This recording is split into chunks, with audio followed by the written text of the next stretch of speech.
Thanks for joining us for CBN NewsWatch. I'm Mark Martin. Coming up today. We want to get people back to the jobs, particularly those with essential jobs, to keep our society running smoothly. The CDC updates its isolation guidelines for asymptomatic Americans who test positive for COVID-19. I think this is a terrific move. There's really no reason why we need to be isolating people for 10 days anymore. We have more on the new guidelines and the latest with the Omicron variant. Plus, a tragedy at the epidemic level. There is an alarming number of missing and murdered Indigenous women. Everybody is aware that if we aren't vigilant, our people could disappear. Hear the stories of those facing this crisis and what is being done to prevent this from continuing to happen.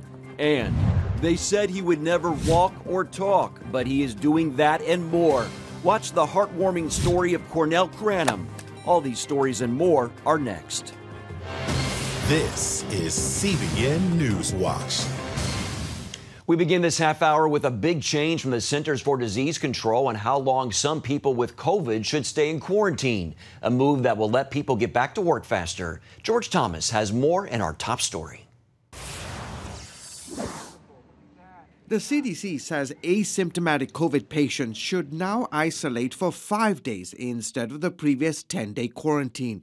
Dr. Anthony Fauci telling CNN the reasoning behind the new recommendation. We want to get people back to the jobs, particularly those with essential jobs, to keep our society running smoothly. With the Omicron variant surging across the nation, resulting in tens of thousands of new infections each day, businesses like airlines, which are still struggling to recover from this past weekend's widespread flight cancellations, welcome the new CDC guidelines after facing staff shortages caused by rising COVID cases. I think this is a terrific move. There's really no reason why we need to be isolating people for 10 days anymore. I think we have very good evidence that most people, particularly those who are vaccinated and boosted, are not contagious for that long. The guideline also suggests that the 5-day isolation period be followed by 5 days of wearing a mask when around others. Omicron appears to be much milder than the Delta variant, but still highly contagious. The number of children, for example, hospitalized in New York City, reportedly up 5-fold. It's a wake-up call to everyone that even if this virus is truly mild, if we continue to let it spread throughout the country and have over 100,000 positive cases in kids week by week, we inevitably will see a lot more illness. President Biden, despite pushing several federal solutions, including a vaccine mandate to stop the spread of the virus, is now saying that there's no federal solution to the pandemic. He made the comments during a call with governors on Monday, insisting that this has to be solved at the state level instead. With the virus surging, the president is denying a report from Vanity Fair that the White House rejected a call by medical experts back in October to ramp up production of rapid COVID-19 tests ahead of the holidays. That plan reportedly called for getting more than 730 million tests ready per month. And the tests are in short supply right now. In Miami and elsewhere, long lines as people waited long hours to get their hands on COVID tests after stores ran out. It's like, how many places are we going to go to where they say, sorry, no testing? It's like, I have to work. Meanwhile, overseas, Israel has started a trial of a 4th dose of COVID shots, with 150 medical personnel getting their 4th shot this week of the Pfizer vaccine. It's believed to be the first study of its kind. Well, I'm excited to be the first person, apparently in the world, who got the 4th booster of the COVID vaccine. And to paraphrase an old saying, it's a small jab in the shoulder, probably a giant step for mankind. Almost half of Israel's population received a 3rd dose of the Pfizer vaccine so far. George Thomas, CBN News. In other news, a federal appeals court is set to hear arguments in the Texas abortion case on January 7th. The law bans abortions in Texas once a heartbeat is detected, which is usually at 6 weeks. The hearing was scheduled after the Supreme Court declined to block enforcement of the Texas law that still allows abortion providers to proceed with their legal challenges. Here's a quick look at some other stories we're following in the CBN newsroom. A small plane crashed in a neighborhood near San Diego, California Monday night. Officials Officials say it doesn't appear that anyone on the plane survived. At least one home was damaged and power was knocked out for some residents. It is still unclear what caused the crash, where the plane was coming from, or how many people were on board. President Biden signed the National Defense Authorization Act into law. This authorizes the defense spending bill to provide $768.2 billion in military spending and a 2.7% pay raise for service members. President Biden says the act will provide vital benefits and enhance access to justice for military personnel and their families and provide critical authorities to support the country's national defense. Cancer and heart disease are the leading causes of death in America. As medical correspondent Lori Johnson shows us, adding some of nature's healthiest nutrients to your diet might add a few years to your life. Polyphenols found in certain plant foods are considered very healthy because of the protection they provide from damage that often comes with aging. Research shows these compounds can also reduce the risk of heart disease and other leading causes of death. Some of these compounds are now recognized as having dramatic anti-cancer effects. And I actually use the power of polyphenols in both of my clinics for the active treatment of people with cancer or metastatic cancer who are inoperable. Dr. Stephen Gundry pushed the designation of National Polyphenol Day to raise awareness. Right now, blackberries and raspberries have the highest polyphenol content of any of the berries. That's followed by strawberries. Dr. Gundry recommends olive oil, preferably cold-pressed and extra virgin from a single country of origin. The more bitter the olive oil, the more when you have olive oil, it makes you cough or it actually burns. That's a sign of the polyphenol content. Likewise, when it comes to chocolate, the more bitter, the better. Extra dark chocolate has tons of polyphenols, but beware, milk chocolate, which is preferred by Americans, all the polyphenols have been taken out to make it taste good. Black coffee also does more than give you a morning pickup.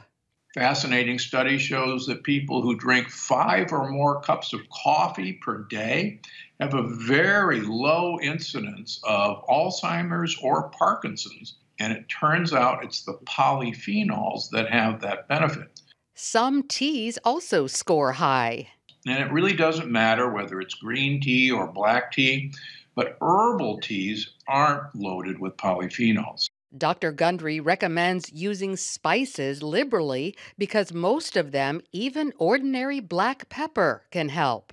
Sprinkle them on your salad, sprinkle them on your fish, your chicken. And you can get polyphenols that way every day without, worrying about it.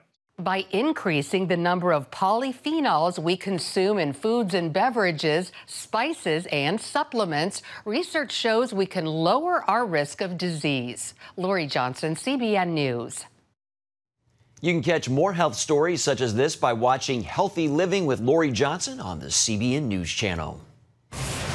Coming up, missing and murdered Indigenous women. It's an alarming rate in the U.S. See what's being done to protect the members of this community. Welcome back. It's a tragedy at an epidemic level, although you rarely see it making headlines. We're talking about the alarming number of missing and murdered Indigenous women in the U.S. I traveled to Montana to hear from those facing this crisis and what they're doing to stop the trend. Here in the remote, windswept town of Browning, Montana, on the Blackfeet Reservation, tribal members grieve the disappearance of Ashley Loring Heavy Runner. The young Native American woman was 20 years old when she went missing in June of 2017. This woman, who asked to remain anonymous, helped organize a petition drive on behalf of Ashley. Ashley, if you're out there, please call us. Call somebody, please. Thank you. CBN News reached out to the FBI, which now oversees the case, for an update on the investigation. A spokesperson said because the case is active and ongoing, she's not able to provide any details.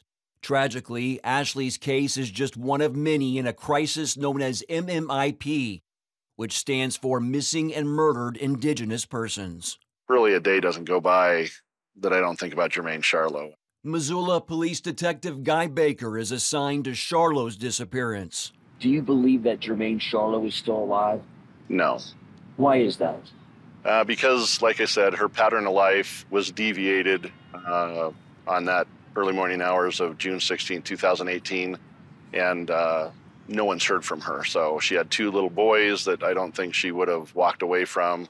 It's been a little more than 3 years since Jermaine Charlo disappeared.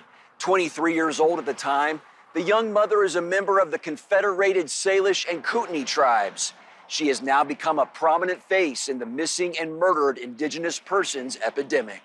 She's one that, when I'm helping to raise awareness and speak to this issue, I mention her a lot because she's home for us, being a CSKT member. And even though she went missing in the county next door, she's one of our people. According to the Indian Law Resource Center, in the U.S., more than 4 in 5 American Indian and Alaska Native women have experienced violence. In addition, the organization reports that Indigenous women are murdered at more than 10 times the national average on some reservations. Everybody is aware that if we aren't vigilant, our people could disappear because they have been disappearing. And this isn't limited to Montana. The Urban Indian Health Institute reported that in 2016 alone, there were more than 5,700 reports of missing American Indian and Alaska Native women and girls. Causes of the crisis are numerous. There is connection to trafficking, human trafficking, to the drugs, to cartels, to domestic violence, which can be, in our own communities, mental health issues, abuse. It can be a lot of things, runaways. Other concerns include lack of law enforcement and breakdowns in coordination between the agencies servicing reservations. Even today, as we're speaking, we only have 4 officers to patrol this huge area, which is, equal to Connecticut in size. So what is being done to address the MMIP crisis? One way is a tribal community response plan. The Confederated Salish and Kootenai tribes became the first in the nation to develop this coordinated effort, which addresses active missing persons cases. Montana Governor Greg Gianforte tells CBN News legislation is becoming a key weapon in the fight. We expanded coordination between law enforcement on the reservations with local law enforcement so that we can work better collaboratively to improve the situation. On the federal level, both Presidents Trump and Biden signed executive orders to confront the crisis. Back in Browning, Montana, on the Blackfeet Reservation, Drew Landry designed a higher-tech way that tribes could be more involved. It's a database and a reporting portal for families on reservations. A common Native American saying goes, when an Indigenous woman goes missing, she goes missing twice. First, her body vanishes, and then her story. As the missing and murdered Indigenous persons epidemic gains more attention, advocates hope their work brings about closure and lets loved ones know they are not forgotten. Still ahead, an incredible story of love and faith. Cornell Cranham was never supposed to walk, talk, or show love, but today he is making an impact. His story is coming up next.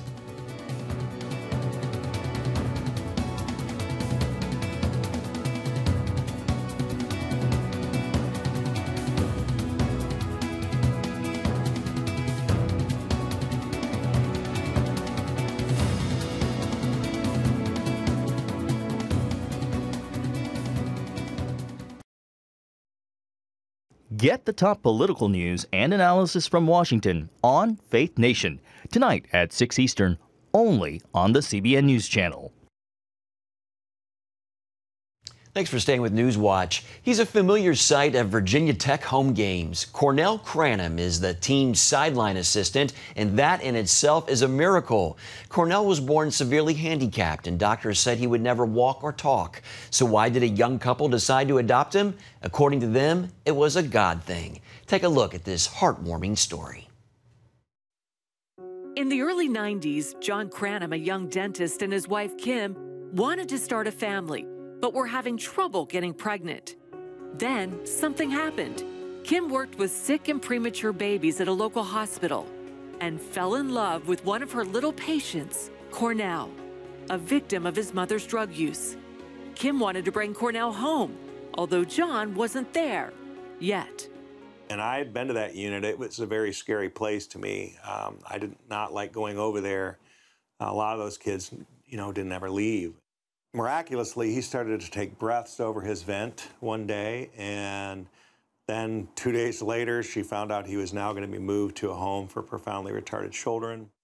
And that's when she kind of came to me one day and said, I think we're going through all this because we're supposed to bring him home.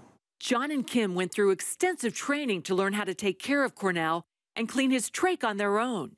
Still, doctors warned it wouldn't be easy. I remember they said, he's never going to walk or talk, and he's probably never going to love you like a normal child would love you. Despite the odds, Cornell thrived, but his severe health problems made his future uncertain. Shortly before bringing Cornell home, Kim discovered she was pregnant with her first daughter, Caitlin. Cornell and Caitlin became known as the twins. All right. Caitlin, now a dentist herself, remembers the playground moment she first realized she and Cornell were not the same color. We were literally about to go down the slide, and he stopped, and he said, "How's he your brother? He's black." And I was like, "What do you mean? What do you mean he's black?" And yeah, so that we had a conversation when we got home that night with my parents. As Cornell's physical and emotional development progressed, it became clear he would need several more surgeries to reconstruct his windpipe and remove the trach so he could talk and breathe on his own. He stared death right in the face and made the decision to live, like fighting harder than I've ever seen anybody fight. And so I think that stays with him. When Cornell was about 7, John decided to train for the Ironman competition, which includes a 2.4-mile swim, 112-mile bike ride, and 26-mile run. Cornell, despite his own physical limitations, became his dad's daily workout buddy. He literally rode his bike almost every mile that I ran. That's why I trained for that thing, even 20-mile runs. So that was special. So when I did it and I finished, he waited. He was right there about the half-mile mark and ran in with me. John says Cornell's ability to give 100% without complaining, while always seeing the best in himself and others, is just something he was born with. People say all the time, like, well, you taught him to be like that. We did not teach him to be like that. And that's sort of, part of the gift is I think he's taught me to be more like that. Today, as he approaches 30, Cornell drives his own car, assists in his dad's dental office, is a huge Virginia Tech sports fan, and loves going to church. I always pray every single night and pray in the morning on my drive to work. How did that faith in God help you hang on? I just kept fighting. I didn't want to die. I wanted to live, and I wanted to inspire other people and give them hope and grace and, the love of Jesus. A few years ago, Cornell met his biological twin Ariel for the first time. Ariel was also born premature, but did not have nearly the health issues and was raised by her grandmother. Turns out Cornell and Ariel had been looking for each other for years, and thanks to social media, finally connected and have become great friends. We look exactly alike. We're both kind of quiet. Cornell, a baby who was never supposed to live, laugh, or love, has become an inspiration that reaches far beyond his family to all who meet him, including the entire Virginia Tech football team, who recently adopted Cornell as their sideline assistant. So much fun. The guys have interacted with me. The guys have always, will come up to me, talk to me. And the fans have been my backup to everything because they always see me every single home game. You say adopting Cornell was a God thing. What do you mean by that? So I feel like it was a God thing from the standpoint that it just was put in our path. And I think it was a little bit of a test to see if we would do it. John says watching his son's incredible positive outlook and will to live, despite so many obstacles, compelled him to write The Cornell Effect, a family's journey towards happiness, fulfillment, and peace. I look at our world right now, and I feel like we're spending all of our time dividing people by race and socioeconomic status and all this kind of stuff. And I look at how Cornell looks at the world. He just loves people. You know, he just looks at it as one great big adventure. What I want people to take away is I want them to look at their own lives the way he looks at his own life, which is just a gift. Wendy Griffith, CBN News. Most definitely a gift. What a wonderful story, a lesson to us all. Well, for information on how to get a copy of The Cornell Effect, just go to cbnnews.com. And you can also catch Prayer Link on the CBN News Channel tonight at 6:30 Eastern. Stay with us. We'll be right back after this. Download the CBN News app, 24/7 news from a Christian perspective at home or on the road. One place for all of your news. Breaking news alerts. Set daily prayer goals and pray for news stories. Read the most important news and watch CBN News Channel live. CBN News, because truth matters. Go to cbnnewsapp.com to get the app today. This huge crystal ball is set to drop over New York Times Square on New Year's Eve, that is. There's 192 new crystal triangles with a new design called the Gift of Wisdom. This year, 15,000 people are expected to watch the ball drop instead of the usual 60,000 pre-pandemic crowd. Billions are expected to watch through the internet and TV. Well, that's going to do it for this edition of CBN News Watch. Remember, you can find more of our news programs on the CBN News Channel anytime or online with CBNnews.com. Also, tell us what you think about the stories you've seen by emailing newswatch@cbn.com. Or you can check us out on social media. Thanks again for watching. Have a great day.